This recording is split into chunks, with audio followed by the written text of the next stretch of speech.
Welcome to Subatomic Workshop. Today I am making a workbench slash desk for my son. I started off by measuring, marking, trimming, and cutting all the pieces I needed. I had drew up some rough plans with dimensions and I went based off that to fit in my son's room. And here I'm using some scrap wood pieces as spacers and started putting together the sides. The sides are two upright 2x4s with two horizontal 1x4s for support. I was working alone on this project, so I brad nailed everything together to help me out. And here I'm doing some more spacing with that scrap. And I used the 1x4s as supports to cut down on cost and weight.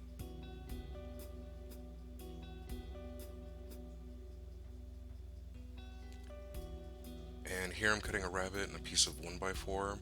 There's going to be two pieces of 1x4 that meet in a space where nothing but the top will attach, and I didn't want to use butt joints. So I rabbeted each side and also notched the other side of one where it would meet the 2x4 to give it some added strength. Here I'm notching that 2x4 on the table saw to get it started, and then I use a chisel to finish it up and square it up.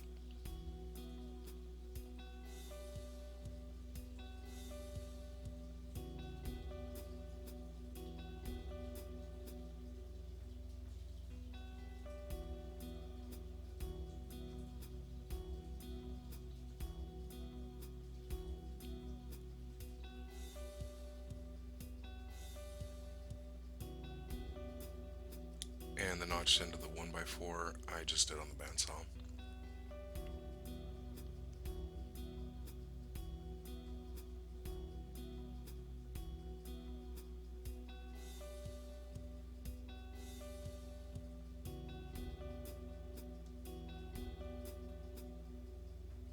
And this is about the best video I could get showing it going together.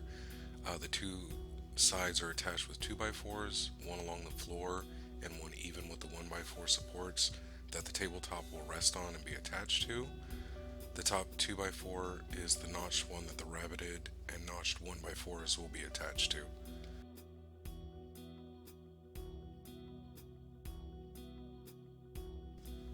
And here it is with those 2x4s and the 1x4s attached. And I then went ahead and added a 1x6 as a small shelf along the top with enough overhang to add some lights to it.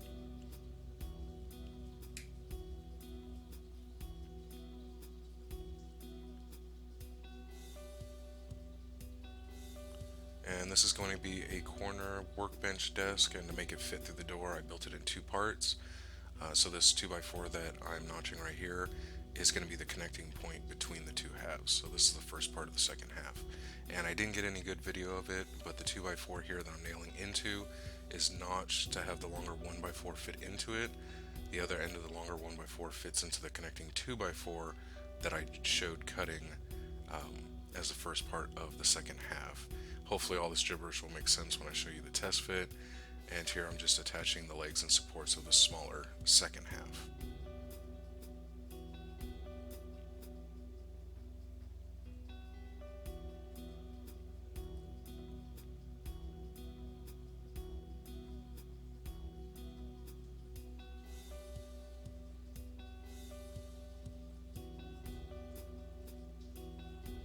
And here's the test fit. You can see the floating corner where the rabbeted 1x4s are, and that notched 2x4 butts up against the other 2x4, and they'll be screwed together.